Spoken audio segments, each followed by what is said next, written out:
সেলসম্যানের চামড়াটা গন্ডারের চামড়ার থেকেও মোটা হতে হবে। কেন বলছে এই কথাটা?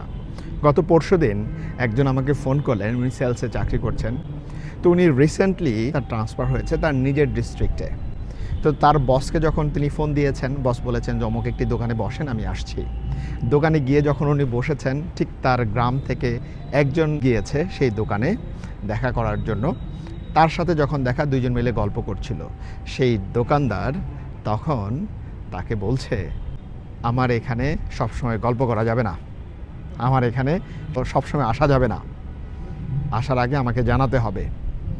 তো ভদ্রলোক এতটাই অপমানিত বোধ করেছেন যে আমার গ্রামের একজন মানুষের সামনে আমাকে এমনভাবে বলল, আমার জেলার একজন মানুষ, তার গায়ে লেগেছে।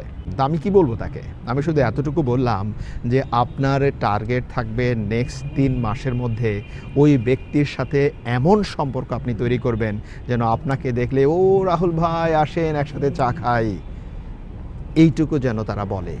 যদি এটা করাতে পারেন আপনি সফল। মন খারাপ করলে চলবে না। নো মানে নেক্সট অপরচুনিটি, এটাই সেলসম্যানরা করে দেখায়। যদি এই ধরনের এক্সাম্পল আপনার সাথে ঘটে, আমি বলবো নো মিনস নেক্সট অপরচুনিটি।